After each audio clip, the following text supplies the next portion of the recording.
Simple Mind Bible First Year, Module 6, Lesson 1. మొదటి పాఠము, దేవదూతలు ఎవరు? ఈ మాడ్యూల్ అంతా కూడా దేవదూతలు అనే అంశము ద్వారా మీకు పాఠ్యాంశములు ప్రకటింపబడతాయి. కనుక మాడ్యూల్ 6, లెసన్ 1, దేవదూతలు ఎవరు? అసలు దేవదూతలు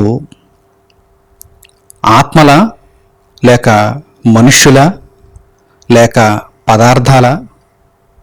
అసలు ఎవరు? దేవదూతలు అనగా ఎవరో పరిశుద్ధ గ్రంథములో స్పష్టముగా తెలియచేయబడింది.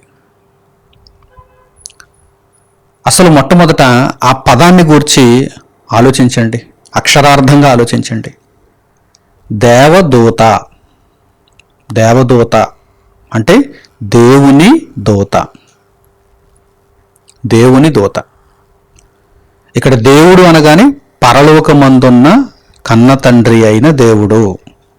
మునుపటి మాడ్యూల్లో దేవుడు అనేటువంటి విషయాన్ని గురించి పరిపూర్ణంగా మీరు అందరూ కూడా నేర్చుకుని ఉన్నారని నేను తలంచుచున్నాను. ఇక్కడ దేవుడు అనగా మనము దేవుడు అనేటువంటి పదాన్ని ఎక్కడ వినియోగించినా కానీ కన్న తండ్రి అయినటువంటి దేవుని గూర్చి ఎక్కువ పర్యాయములు వినియోగిస్తాం. దేవదూత అనగానే తండ్రి అయిన దేవుని దూత. మీకు అర్థమవుతుందా? తండ్రి అయిన దేవుని దూత, పరలోకమందున్న తండ్రి అయిన దేవుని దూత. దేవుని దూత అనగా, దూత అనే ఆ పదానికి అర్థం ఏంటి? దేవుడు అనగా ఎవరో మనకు తెలుసు, తండ్రి అయిన దేవుడు, పరలోకమందున్న తండ్రి అయిన దేవుడు. దేవదూత అనేటువంటి పదాన్ని అక్షరార్థంగా ప్రారంభంలో మనం ఆలోచన చేసుకోగలిగితే, దేవదూత అనగా దేవుని దూత, దేవుడు అనగా పరలోకమందున్న తండ్రి అయిన దేవుడు. దూత అనగా ఏమిటి? దూత అనగా ఏమిటి? దూత అనగానే పరిచారకుడు, సేవకుడు, రాయబారి ఇత్యాది అర్థాలు మనకు కనిపిస్తాయి. దూత అనగానే ఒక రాయబారి, ఒక దూతను పంపించి రాయబారమును పంపించినట్టుగా మనము వింటూ ఉంటాం. దూత అనగా రాయబారి లేక పనివాడు లేక పరిచారకుడు లేక సేవకుడు. అలాగే దేవుని దూతలు అనగా దేవుని సైన్యము అని కూడా మనం అర్థం చేసుకోవచ్చు. దేవుని దూతలు అనగా దేవుని సైన్యం, దేవుని పరిచారకులు, దేవుని సైనికులు. అంటే దేవుడు చెప్పిన పనులన్నింటినీ కూడా నెరవేర్చేవారు. దేవుని సేవకులు, దేవుని సైనికులు. దీనిని బట్టి దేవుని దూతలు అనగానే దేవుని సైన్యము అని కూడా మనం ఆలోచన చేయవచ్చు. అక్షరార్థంగా ఇప్పుడు మనకు అర్థమైంది. దేవుని దూత అనగానే పరలోకమందున్న తండ్రి అయిన దేవుని యొక్క సేవకులు లేక పరిచారకులు లేక సైనికులు లేక రాయబారులు. మనకు ఈ విషయం అర్థమైంది. ఇప్పుడు పరిశుద్ధ గ్రంథంలోనికి వెళదాం. దేవుడు దేవదూతలను గూర్చి వ్రాయించిన మాటలను మనం చూద్దాం. అసలు దేవుని ఉద్దేశంలో ఉందా? దేవదూతలను గూర్చి మనము నేర్చుకోవాలని దేవుని ఉద్దేశంలో ఉందా అంటే ఉన్నది కనుకనే దేవుడు పరిశుద్ధ గ్రంథంలో ఈ విషయాలన్నిటిని పొందుపరిచాడు. అనేక పర్యాయములు దేవదూతల యొక్క ప్రస్తావన మనకు కనిపిస్తుంది. దేవదూతల యొక్క ప్రస్తావన. ఇప్పుడు దేవదూతలు ఎవరు అనేటువంటి విషయం దగ్గరకు వచ్చేసరికి పరిశుద్ధ గ్రంథంలో ఒక వాక్య భాగములో మనకు చక్కని అర్థం కనిపిస్తుంది. పౌలు గారు హెబ్రీయులకు రాసిన పత్రిక 1వ అధ్యాయము 14వ వాక్యాన్ని మీరు చూడండి. పౌలు గారు హెబ్రీయులకు రాసిన పత్రిక 1వ అధ్యాయము 14వ వాక్యం. వీరందరూ అని అక్కడ ఈ వాక్య భాగం ఎందుకు ప్రారంభమైందంటే, మునుపటి వాక్య భాగాలలో ఎందరో దేవదూతలను గూర్చి అక్కడ గ్రంథకర్త ప్రస్తావించారు. ఎందరో దేవదూతలను గూర్చి మునుపటి వాక్య భాగాలలో ప్రస్తావించారంటే, హెబ్రీయులకు పౌలు గారు రాసిన పత్రిక 1వ అధ్యాయము 1వ వాక్యము నుండి 13వ వాక్యం వరకు మీరు చదవగలిగితే ఆ వాక్య భాగాలలో ఎందరో దేవదూతల యొక్క ప్రస్తావన ఉన్నది. కనుక వారందరూ, ఆ దేవదూతలందరూ అని అన్నమాట, వీరందరూ రక్షణయను స్వాస్థ్యము పొందబోవు వారికి పరిచారము చేయుటకై పంపబడిన సేవకులైన ఆత్మలు కారా. ఇక్కడ ఒక ప్రశ్నార్థకం మనకు కనిపిస్తుంది. ఏమిటి ఆ ప్రశ్నార్థకం? దేనిని గూర్చి? ఈ దేవదూతలందరూ కూడా రక్షణయను స్వాస్థ్యము పొందబోవు వారికి పరిచారము చేయుటకై పంపబడిన సేవకులైన ఆత్మలు కారా? అవును, సేవకులైన ఆత్మలే అని చెప్పే అర్థం అన్నమాట. అందుచేతనే ఆ ప్రశ్నార్థకం అక్కడ ప్రయోగింపబడింది. అంటే దేవదూతలు ఎవరన్నమాట? దేవదూతలు ఎవరన్నమాట? రక్షణయను స్వాస్థ్యము పొందబోవు వారికి పరిచారము చేయుటకై పంపబడిన సేవకులైన ఆత్మలు. సేవకులైన ఆత్మలు అనేటువంటి పదాన్ని జాగ్రత్తగా మీరు అర్థం చేసుకోండి. అక్కడ మీరు ఆలోచన చేయండి. దేవదూతలు ఎవరు? పదార్థాల, మనుష్యుల, మన వంటి మనుష్యుల, లేక ఆత్మల? అంటే ఆత్మలే. అయితే దేవదూతల ఆత్మలు ఏ ఆత్మలు? సేవకులైన ఆత్మలు. దేవదూతలకు మానవ శరీరాల వలె శరీరాలు ఉండవు. దేవదూతలకు మానవుల వలె శరీరాలు ఉండవు. మానవ దేహాల వంటి దేహాలు వారికి ఉండవు. వారు ఆత్మలు, సేవకులైన ఆత్మలు, కుమారులైన ఆత్మలు కాదు. ఇంతకు మునుపటి మాడ్యూల్స్లో మనము ఈ విషయాన్ని కూడా నేర్చుకున్నాం. కుమారులైన ఆత్మలు, సేవకులైన ఆత్మలు, ఆత్మను గూర్చి నేర్చుకున్నటువంటి మాడ్యూల్లో ఈ విషయాన్ని కూడా మనము గ్రహించాం. ఇక్కడ దేవదూతలు అనగానే సేవకులైన ఆత్మలు, సేవకులైన ఆత్మలు. ఈ సేవకులైనటువంటి ఆత్మలు ఒక్కొక్కసారి దేవుడు ఇచ్చినటువంటి రూపాన్ని సంతరించుకుంటాయి. సాధారణంగా అయితే అవన్నీ కూడా ఆత్మలను పోలే ఉంటాయి. దేవదూతలు ఆత్మలు గనక ఎవ్వరికీ ఎప్పుడు కనిపించరా అంటే లేదు, కనిపిస్తారు. ఎప్పుడు కనిపించాలో, ఏ రూపంలో కనిపించాలో దేవుడు నిర్ణయిస్తాడు. అప్పుడు వారికి మానవ నేత్రాలు చూచేటువంటి రూపాన్ని దేవుడు వారికి ఇస్తాడు. దేవదూతలకు దేవుడు కొన్ని బలాలను ఇచ్చాడు, శక్తి సామర్థ్యాలను ఇచ్చాడు. మరి తన పనిని దేవుడు జరిగించుకోవాలనుకుంటే దేవదూతలలో ఏమాత్రము బలం లేకపోయినా, సామర్థ్యం లేకపోయినా దేవుని పనిని ఎలా నెరవేర్చగలవో చెప్పండి. ఏమంటే ఒక కార్యాలయంలో ఉద్యోగస్తులను రిక్రూట్ చేసుకుంటున్నప్పుడు అర్హత కలిగిన వారినే కదా రిక్రూట్ చేసుకుంటారు. తెలివైన వారిని, బలము కలిగిన వారిని, ఆయా రంగాలలో నైపుణ్యత కలిగిన వారిని సెలెక్ట్ చేసుకుంటారు, అపాయింట్ చేసుకుంటారు. ఎందుకని? పని చేయాలి. వారు పని చేయాల్సిన వారు రోగులైపోయి, ఒక మూలన కూర్చున్నవారైపోయి, బలహీనులైపోయి, అర్హత లేనివారైపోయి, తెలివి తక్కువ వారైపోయి, నైపుణ్యత లేనివారైపోతే అసలు కార్యాలయం ముందుకు నడుస్తుందా? ఆ కార్యాలయంలో ఏ పనైనా నెరవేరుతుందంటే నెరవేరదు. ఇవి చిన్న చిన్న కార్యాలయాలు, ఈ భూమి మీద చిన్న చిన్న కార్యాలయాలు, ఇవి చిన్న చిన్న కర్మాగారాలు. ఇవి పరలోకమందున్న దేవుని యొక్క వ్యవస్థ, ఆయన యొక్క ప్రభుత్వ యంత్రాంగం ఎంత గొప్పది, ఎంత గొప్పది మీరు ఆలోచన చేయండి. కనుక ఆయన దగ్గర ఉన్నటువంటి సేవకులు ఇంకెంత బలము కలిగిన వారుగా, సామర్థ్యము కలిగిన వారుగా, తెలివి కలిగిన వారుగా ఉండాలి చెప్పండి. ఒక నైపుణ్యత వారిలో ఉంది.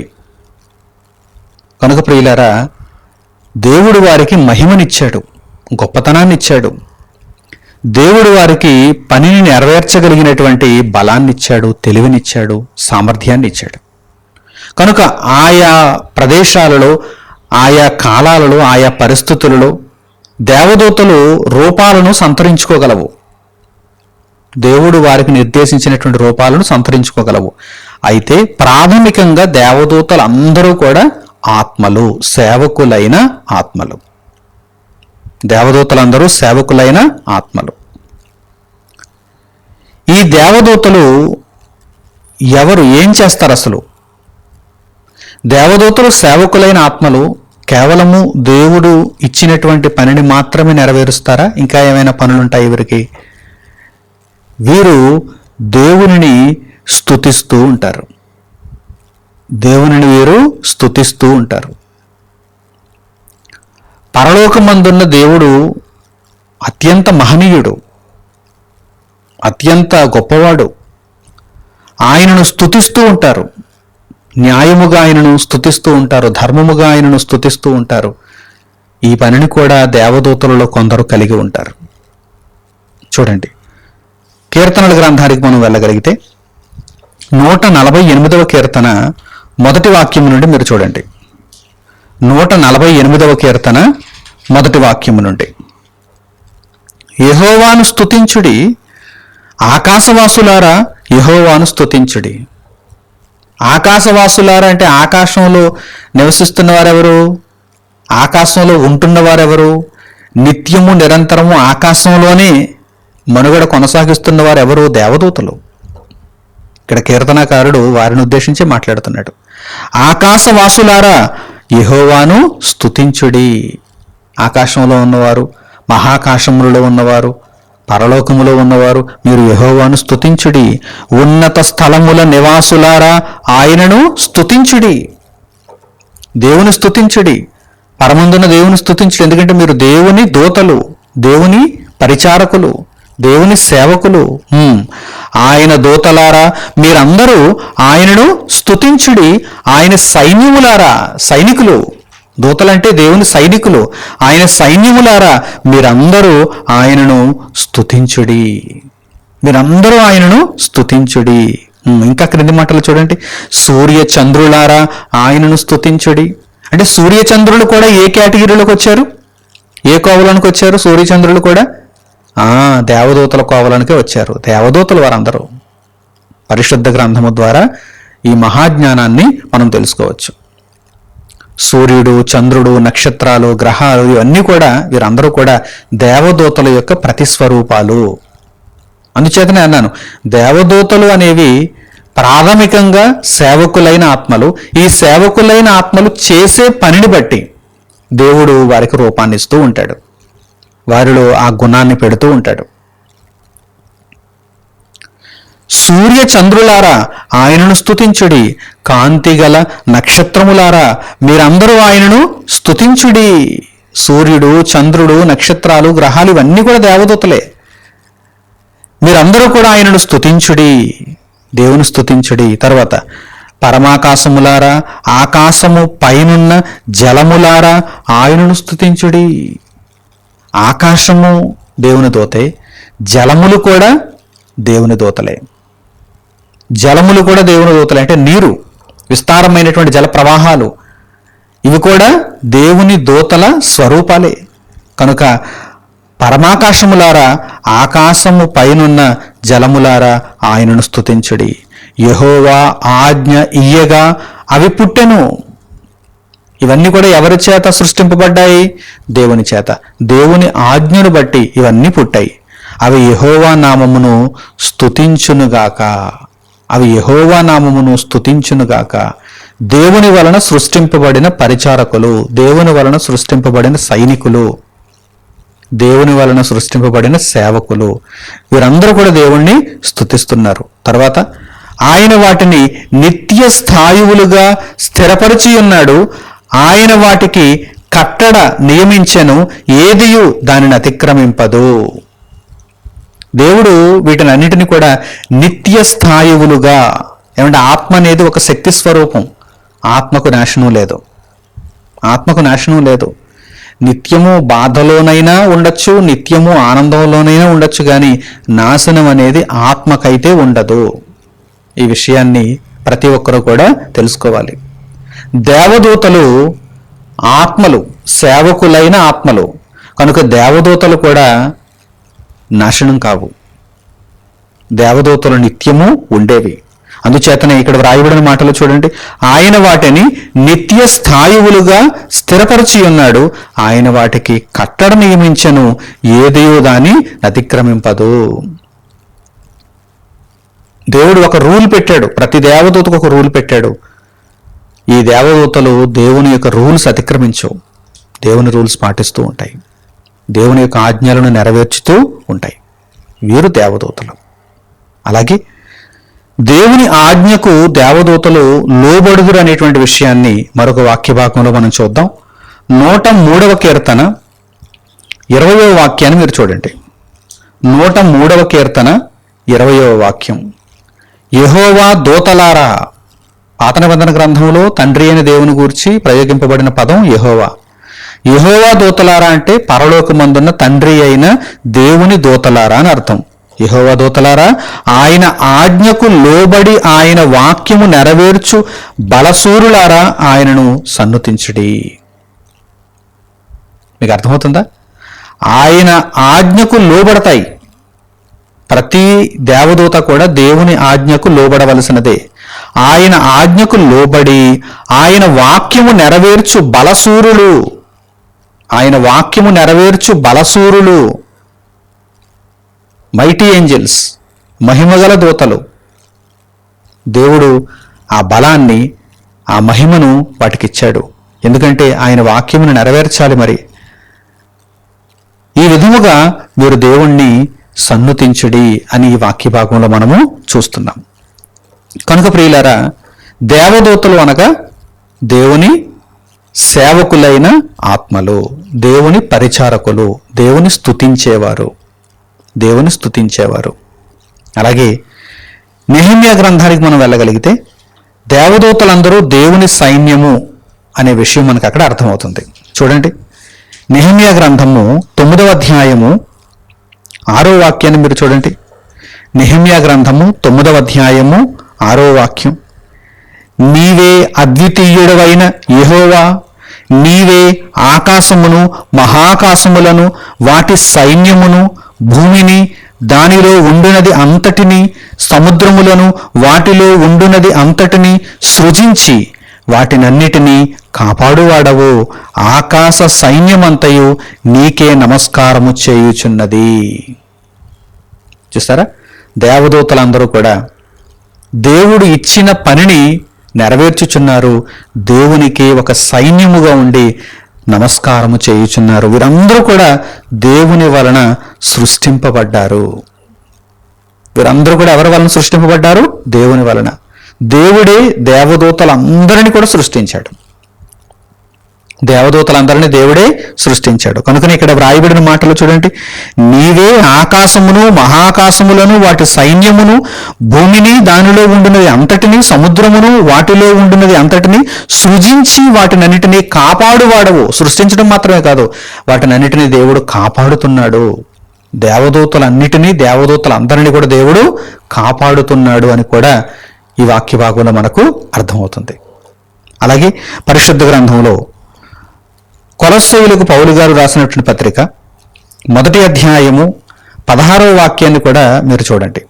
పౌలు గారు కొలస్సీయులకు రాసినటువంటి పత్రిక 1వ అధ్యాయము 16వ వాక్యం. ఏలయనగా ఆకాశమందున్నవియు భూమి యందున్నవియు దృశ్యమైనవి గాని అదృశ్యమైనవి గాని. ఇక్కడ మీకు అర్థమవుతుందా? దృశ్యమైనవి గాని అదృశ్యమైనవి గాని అంటే దేవదూతలలో కొన్నిటిని దేవుడు దృశ్యమైన రూపాన్ని కలిగి ఉండేలా తయారు చేశాడు, కొన్నిటిని అదృశ్యముగా ఉండేటట్టుగా తయారు చేశాడు. దేవదూతలకు ఏ ఏ రూపాలను ఎప్పుడెప్పుడు ఎలా ఇవ్వాలో దేవునికి ఎరుకే. అది దేవుని యొక్క సర్వజ్ఞానంలో ఉన్న అంశం. కనుక దేవదూతలలో ఎవరెవరు ఉంటారు? దృశ్యమైన వారు ఉంటారు, అదృశ్యమైన వారు ఉంటారు. మన కంటికి కనిపించకుండా మన పక్కనే ఉన్నటువంటి దేవదూతలు ఉంటారు. మనకు ప్రత్యక్షమయ్యే దేవదూతలు, మన కంటికి కనిపించే దేవదూతలు కూడా ఉంటారు. కనుక ఈ మాటలను జాగ్రత్తగా ఆలోచించండి.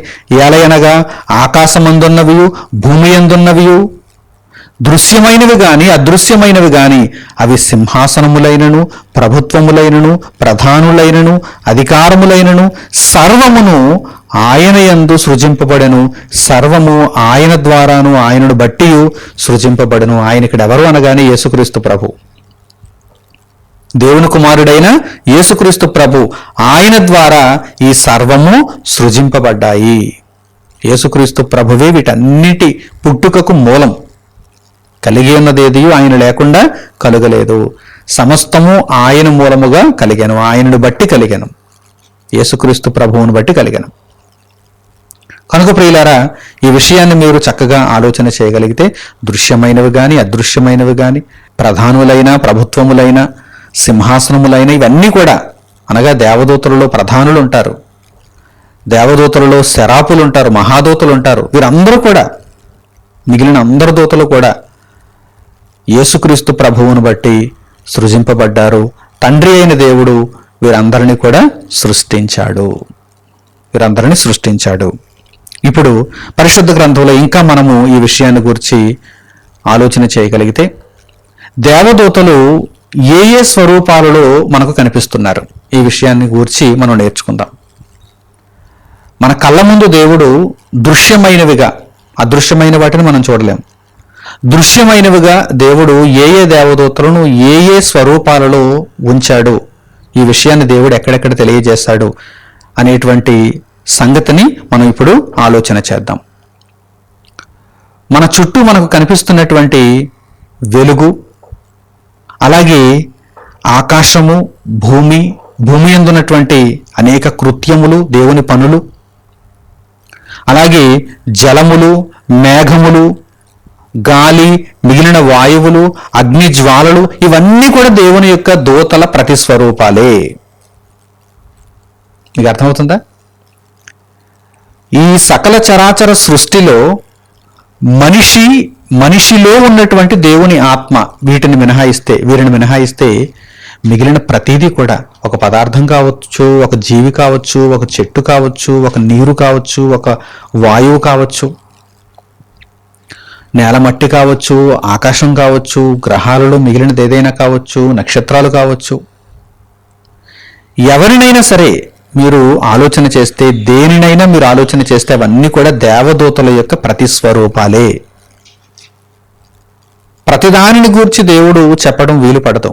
ఇదిగో ఈ పురుగు దేవదూత స్వరూపమే, లేకపోతే ఈ పక్షి దేవదూత స్వరూపమే, లేకపోతే ఈ చేప దేవదూత స్వరూపమే అని ప్రతిదానిని గురించి దేవుడు చెప్పడానికి వీలు పడదు. కానీ కొన్నిటిని ఆయన మనకు చూపిస్తున్నాడు, ఉదాహరణగా చెబుతున్నాడు. అప్పుడు మనకు అర్థమవుతుంది. చూద్దాం, పరిశుద్ధ గ్రంథంలో ఈ విషయమై వ్రాయబడినటువంటి సంగతులను మనం ఆలోచన చేద్దాం. వెలుగు ఒక దూత, వెలుగు అనేది ఒక దూత. ఈ విషయాన్ని పరిశుద్ధ గ్రంథంలో మనము ఇప్పుడు తెలుసుకుందాం. పౌలు గారు కొరింథీయులకు రాసినటువంటి 2వ పత్రిక 11వ అధ్యాయము 14వ వాక్యాన్ని మీరు చూడండి. పౌలు గారు కొరింథీయులకు రాసినటువంటి 2వ పత్రిక 11వ అధ్యాయము 14వ వాక్యం. ఇది ఆశ్చర్యము కాదు, సాతాను తానే వెలుగుదూత వేషము ధరించుకొనిచున్నాడు. సాతానులో ఇప్పుడు చీకటి ఉంటుంది, కానీ వాడు ఏ వేషం ధరించుకోవాలనుకుంటున్నాడు? వెలుగుదూత వేషం. వాడు ఒకప్పుడు దూతే, ఒకప్పుడు దేవునికి దూత, ఇప్పుడు సాతాను. ఈ విషయాన్ని, దీనికి సంబంధించిన సంగతులను వచ్చే పాఠ్యాంశాలలో మనం నేర్చుకోబోతున్నాం. ఈ దేవదూతలు అనేటువంటి మాడ్యూల్లో మిగిలినటువంటి లెసన్స్లో మనము ఈ సాతానుని వెంబడించినటువంటి దురాత్మల సమూహమును గురించి ఇంకా మనము తెలుసుకోబోతున్నాం. అయితే ఇక్కడ వ్రాయబడినటువంటి విషయాన్ని మీరు చక్కగా గమనించండి. సాతాను ఏ వేషం ధరించుకోవాలని ఆలోచిస్తున్నాడు? ఏ వేషాన్ని ధరించుకుంటున్నాడు?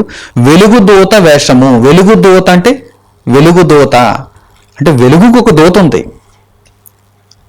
వెలుగు అనేటువంటి ఆ యొక్క దృశ్యమును మనం చూస్తున్నప్పుడు, మనకు చీకటిలో వెలుగు కనిపిస్తున్నప్పుడు, ఆ వెలుగు కూడా ఒక దేవదూతే. మీకు అర్థమవుతుందా?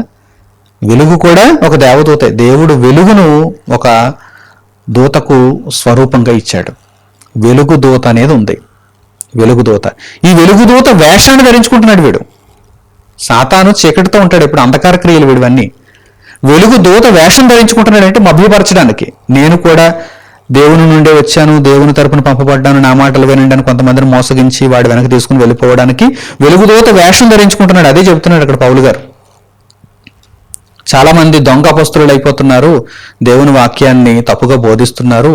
వారి జోలి నుండి మీరు బయటపడండి, వారి బారి నుండి మీరు బయటపడండి, మీరు వారి జోలికి వెళ్ళకండి, మీరు దేవుని కొరకు బ్రతకండి అని పౌలు గారు అక్కడ ఆ వాక్య భాగంలో నేర్పిస్తున్నారు. అయితే మనం తెలుసుకుంటున్నటువంటి విషయం ఏంటంటే, వెలుగు ఒక దూత. వెలుగు అనేది ఒక దూత. ఇది ఒక ఎగ్జాంపుల్. ఈ సృష్టిలో ప్రతిదీ కూడా దృశ్యమైనవి కావచ్చు, అదృశ్యమైనవి కావచ్చు, అవన్నీ కూడా దేవదూతల ప్రతిస్వరూపాలే అని మనం తెలుసుకోవటానికి ఇది ఒక ఉదాహరణ. అలాగే ఇంకా చూద్దాం 104వ కీర్తనల గ్రంథానికి మనం వెళ్ళగలిగితే 104వ కీర్తన మొదటి వాక్యం నుండి మీరు చూడండి. 104వ కీర్తన మొదటి వాక్యము నుండి, నా ప్రాణమా యెహోవాను సన్నుతించుము. కీర్తనకారుడు పలుకుతున్నాడు ఈ మాటలు, నా ప్రాణమా యెహోవాను సన్నుతించుము. యెహోవా నా దేవా, నీవు అధిక ఘనత వహించిన వాడవు. పరలోకమందున తండ్రి దేవా, నీవు అధిక ఘనత వహించిన వాడవు. నీవు మహాత్మ్యమును ప్రభావమును ధరించి ఉన్నావు. నీవు మహా గొప్పతనాన్ని మహాప్రభావాన్ని నీవు ధరించి ఉన్నావు తండ్రి అని దేవుణ్ణి కీర్తిస్తున్నాడు. ఆ తర్వాత చూడండి, వస్త్రము వలె వెలుగును నీవు కప్పుకొని ఉన్నావు. వస్త్రము వలె వెలుగును నీవు కప్పుకొని ఉన్నావు. నిజానికి వెలుగు ఒక వస్త్రము వలె ఎవరి దగ్గర ఉంది? దేవుని దగ్గర ఉంది. మరి సాతాను కూడా దానిని ఇమిటేట్ చేయాలనుకుంటున్నాడు, వెలుగు దూత వేషం ధరించుకోవాలనుకుంటున్నాడు కదా. అయితే నిజానికి యథార్థంగా అయితే దేవుడు వెలుగును వస్త్రము వలె కప్పుకొని ఉన్నాడు. తర్వాత, తెరను పరిచినట్టు ఆకాశ విశాలమును నీవు పరిచి ఉన్నావు. వెలుగును గురించి మాట్లాడిన తర్వాత ఇక్కడ మరల కీర్తనకారుడు ఏమంటున్నాడు? ఆకాశాన్ని గురించి మాట్లాడుతున్నాడు. తెరను పరిచినట్టుగా ఆకాశ విశాలమును నీవు పరిచి ఉన్నావు. ఆకాశ విశాలం చూడండి ఎంత పెద్దదో, ఎంత గొప్పదో. అందుచేతనే కీర్తనకారుడు పై మాటల్లో ఏమంటున్నాడు? దేవా, నీవు అధిక ఘనత వహించిన వాడవు, నీవు మహాత్మ్యమును ప్రభావమును ధరించి ఉన్నావు అంటున్నాడు. నీ కార్యములను చూస్తుంటే అంత గొప్పగా ఉన్నాయి. వెలుగును నీవు కప్పుకొని ఉన్నావు, ఒక వస్త్రం వలె కప్పుకొని ఉన్నావు. అలాగే తెరను పరిచినట్టు ఆకాశ విశాలమును నీవు పరిచి ఉన్నావు. జలములలో, మరల జలముల దగ్గరకు వచ్చాడు కీర్తనకారుడు. జలములలో ఆయన తన గదుల దూలములను వేసి ఉన్నాడు.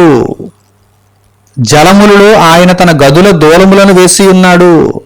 అంటే జలములు కూడా దేవుని దగ్గర సేవ చేయుచున్నవి, దేవునికి పరిచారము చేయుచున్నవి. వెలుగును గూర్చి మాట్లాడాడు, ఆకాశమును గూర్చి మాట్లాడాడు, జలములను గూర్చి మాట్లాడాడు. తర్వాత మేఘములను తనకు వాహనముగా చేసుకొని, మేఘములను గూర్చి మాట్లాడుతున్నాడు ఇప్పుడు కీర్తనకారుడు. మేఘములను తనకు వాహనముగా చేసుకొని గాలి రెక్కల మీద, మరల గాలిని గురించి మాట్లాడుతున్నాడు. ఆలోచిస్తున్నారా? గాలి రెక్కల మీద గమనము చేయుచున్నాడు. మేఘములను తనకు వాహనముగా చేసుకున్నాడు, గాలి రెక్కల మీద గమనము చేయుచున్నాడు. తర్వాత మాట చూడండి, వాయువులను తనకు దూతలుగాను. గాలి తర్వాత మరలా వాయువులు, ప్రకృతిలో అనేకమైనటువంటి వాయువులు ఉన్నాయి, రకరకాలైనటువంటి వాయువులు ఉన్నాయి. వాయువులను తనకు దూతలుగాను, వాయువులను తనకు దూతలుగాను అంటే సేవకులు, రాయబారులు. అగ్ని జ్వాలలను తనకు పరిచారకులను గాను ఆయన చేసుకుని ఉన్నాడు. క్రింద ఫుట్నోట్లో మీరు చూడండి, తన దూతలను వాయువులను గాను, అలాగే తన సేవకులను అగ్ని జ్వాలలుగాను అని వ్రాయబడింది. పై మాటలకు మరింత అర్థం క్రింద ఫుట్నోట్లో మనకు కనిపిస్తుంది. అయితే వాయువులను తనకు దూతలుగాను, అగ్ని జ్వాలలను తనకు పరిచారకులుగాను ఆయన చేసుకుని ఉన్నాడు. అంటే ఈ వాక్య భాగం అంతా కూడా ఏమని నేర్పిస్తోంది? అది ఒక వెలుగైనా, అది ఒక తెరను పరిచినట్టుగా పరిచిన ఆకాశమైనా, అది ఒక జలములైనా, అది ఒక మేఘములైనా, అది ఒక గాలి రెక్కలైనా, అది ఒక వాయువులైనా, అది ఒక అగ్ని జ్వాలలైనా, ఇవన్నీ కూడా ఎవరు? దేవదూతలు, దేవుని సేవకులు. మీకు అర్థమవుతుందా? సృష్టిలో ప్రతిదానిని గురించి మనకు చెప్పవలసిన అవసరం లేదు, కొన్ని ఎగ్జాంపుల్స్ మనకు ఇస్తే సరిపోతుంది. ఎందుకంటే చాలా రకాలుగా ఉన్నాయి, కోట్ల రకాలుగా ఉన్నాయి, చదవడానికి మనకు సమయం కూడా సరిపోదు ఒకవేళ దేవుడు రాయించిన.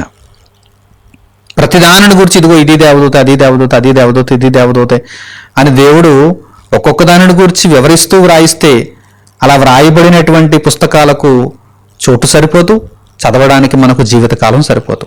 అయితే మనకు విషయాన్ని దేవుడు తెలియజేస్తున్నాడు. ఇదిగో దేవదూతలంటే ఈ సృష్టిలో మీకు కూడా సేవ చేయటానికి దేవుడు అనుగ్రహించినవి. అవి దేవుని పరిచారకులు, దేవుని సేవకులు, దేవుని ఆజ్ఞకు లోబడేటువంటి దేవదూతలు.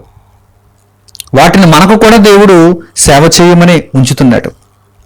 ఏమంటే సూర్యుడు దేవుని సేవకుడే, కానీ సూర్యుని ద్వారా మనకు కూడా సేవలు అందుతున్నాయి.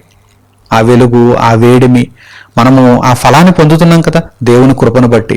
దేవుడు సూర్యునికి ఆజ్ఞాపించాడు గనక సూర్యుని యొక్క ఆ ఫలితాన్ని మనం కూడా తీసుకుంటున్నాం. చంద్రుని యొక్క వెలుగు, భూమి యొక్క ఫలము, జలముల వలన ఫలము, గాలి వలన ఫలము, వాయువుల వలన ఫలము, మేఘముల వలన ఫలము. మీరు ఆలోచన చేయండి.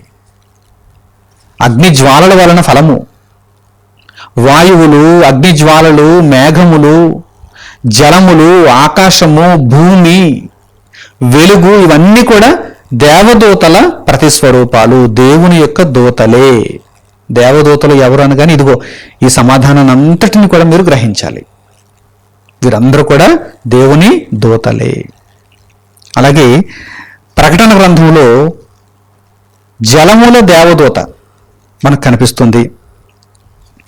ఈ విషయాన్ని అక్కడ మనం ఆలోచన చేద్దాం. అలాగే బలిపీఠము కూడా దేవదూతే అనేటువంటి విషయాన్ని కూడా అక్కడ మనము గ్రహిద్దాం, చూద్దాం.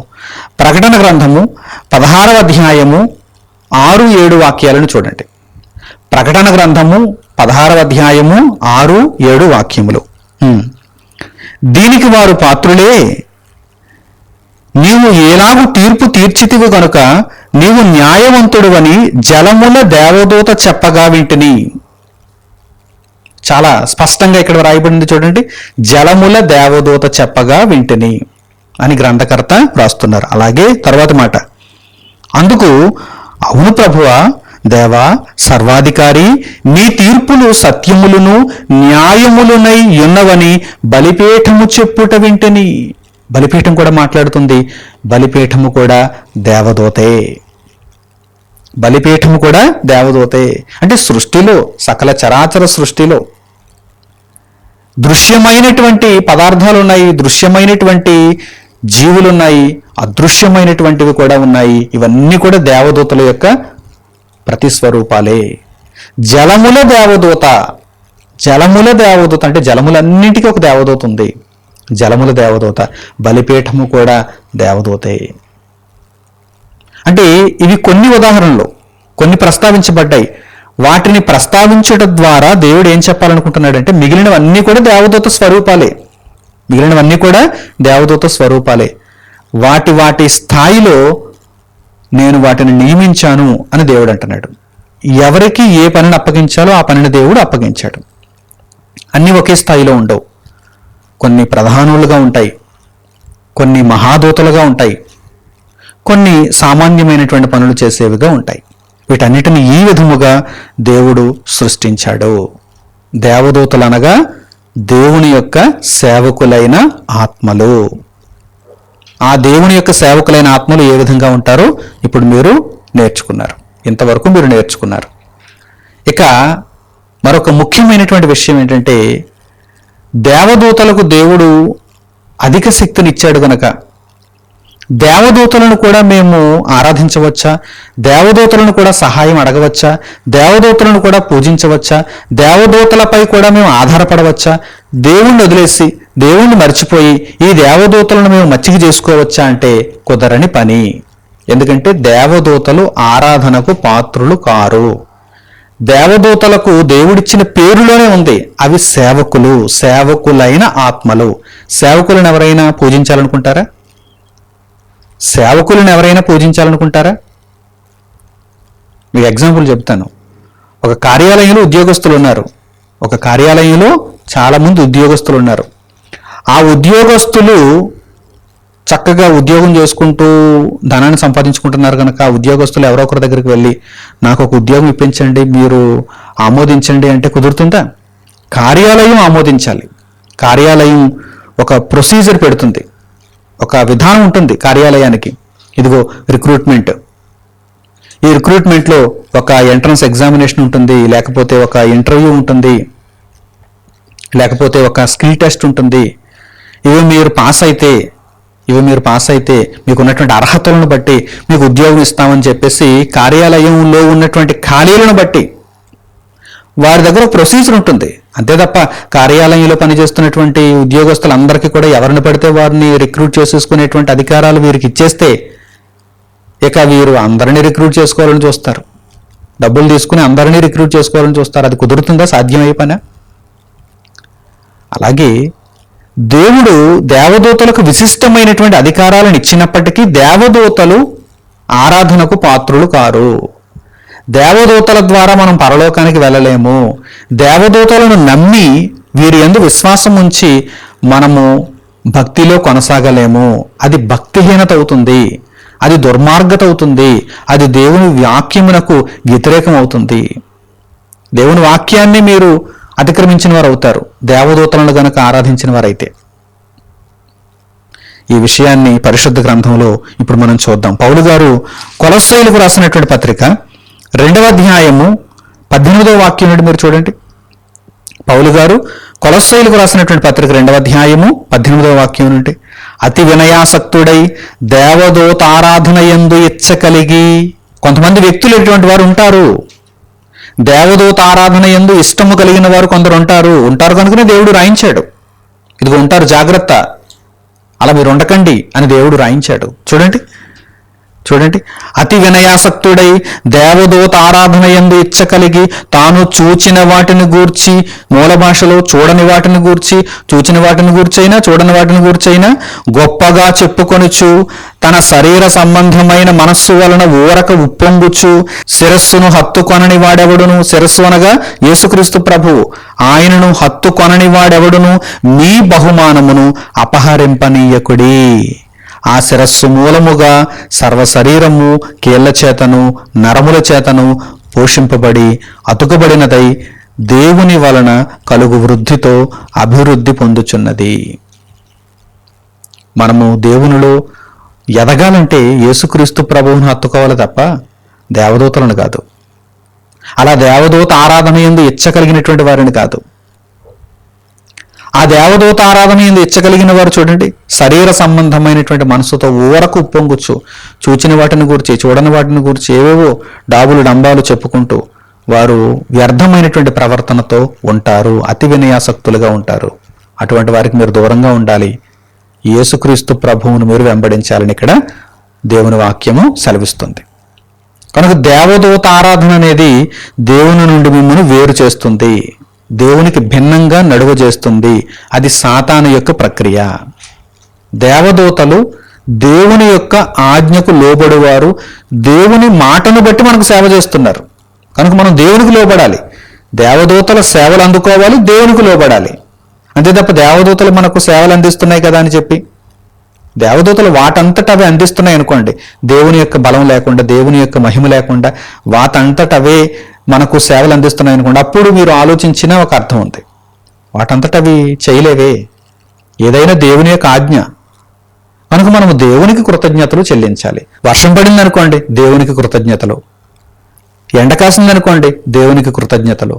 భూమి పండిందనుకోండి, దేవునికి కృతజ్ఞతలు. ఈ ప్రకృతిలో దేవదూతల యొక్క ప్రతిస్వరూపాలైనటువంటి వీటిలో వేటి ద్వారా అయినా సరే మీరు లాభాన్ని పొందినప్పుడు, మీ బ్రతుకు పండుతున్నప్పుడు మీరు వెంటనే దేవునికి కృతజ్ఞతాస్తుతులు చెల్లించాలి.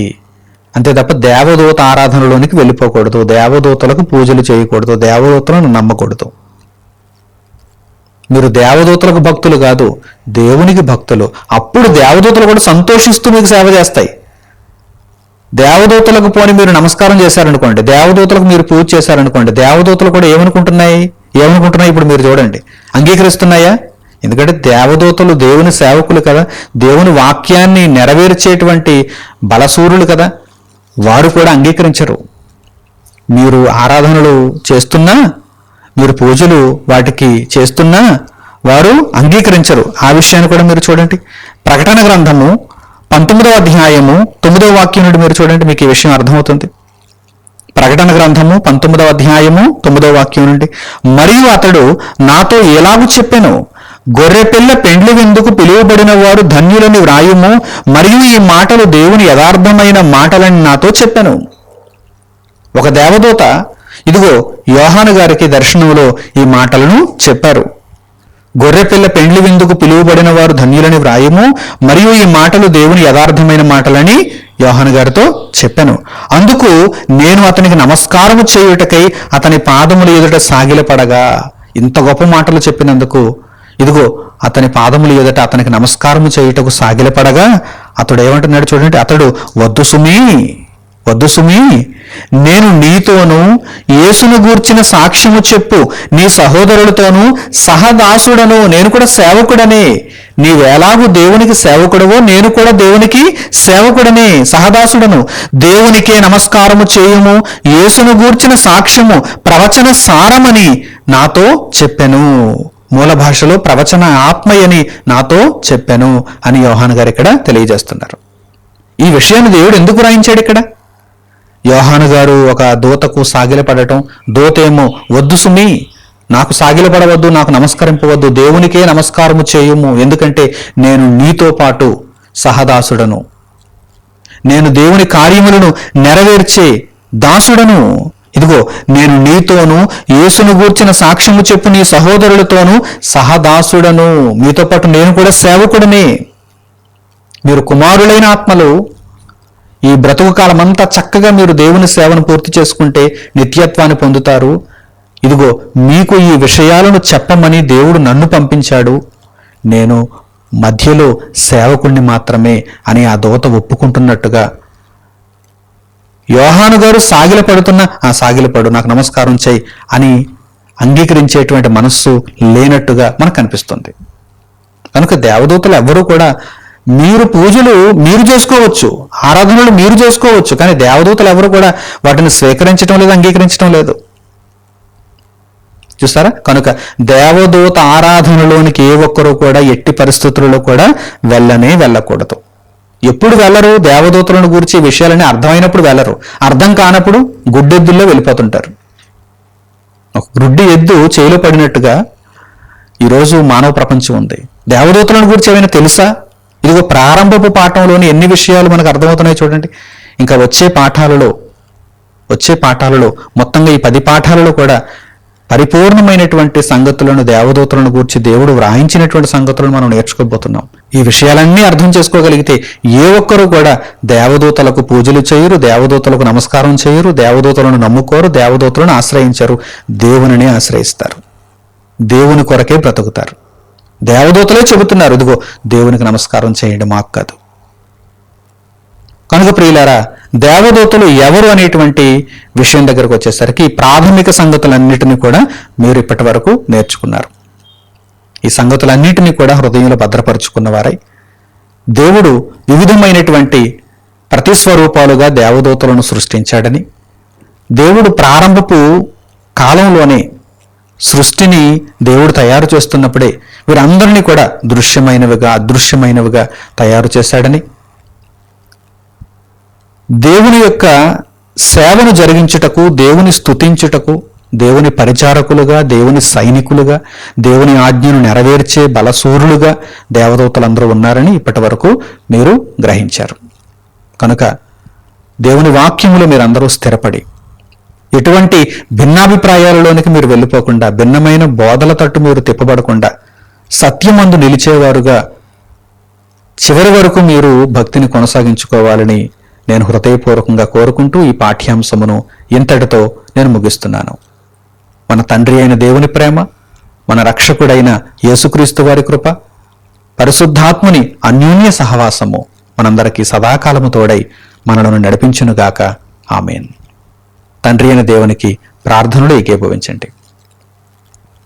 మహోన్నతుడును మహాపరిశుద్ధుడు నేను మా కన్న తండ్రి, ఈ సమయం ముందు మీరు మాకు అనుగ్రహించిన ఈ ఉన్నతమైనటువంటి సంగతులతో కూడిన పాఠ్యాంశమును బట్టి మా హృదయపూర్వకమైన కృతజ్ఞతాస్తుతులను మీకు తెలియజేస్తున్నాము.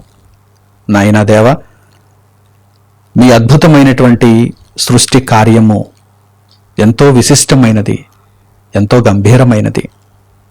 నాయనా, మీ సంకల్పమును నెరవేర్చుటకు ఎందరో దేవదూతలను వాటి పనులను నెరవేర్చు నిమిత్తము మీకు సైన్యముగా మీరు సృష్టించారు.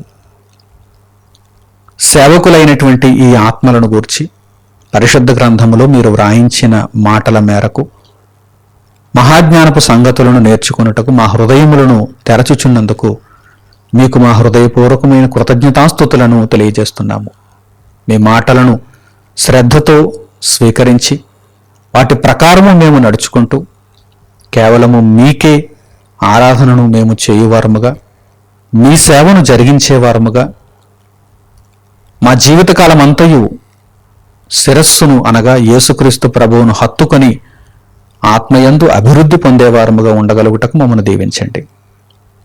నాయన, మా ప్రతి అవసరతను దేవదూతల ద్వారా మీరు తీర్చుచున్నందుకు, మమ్మను కాపాడుచున్నందుకు మీకు మా హృదయపూర్వక కృతజ్ఞతలు తెలియజేస్తూ మా ప్రార్థన మనవులను మా ప్రభువును మా రక్షకుడునైన యేసుక్రీస్తు వారి పేరిట మిమ్మల్ని వేడుకొనుచున్నాము తండ్రి.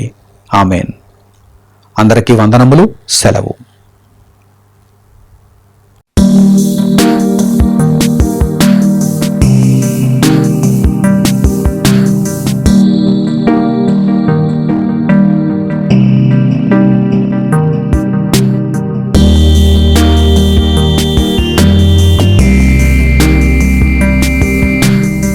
సహోదరుడు మణికుమార్ గారు ప్రసంగించిన ఎన్నో ఆత్మ సంబంధమైన సంగతులను ఉచితముగా వీక్షించుటకు మా యూట్యూబ్ ఛానల్స్ ను తప్పక దర్శించండి.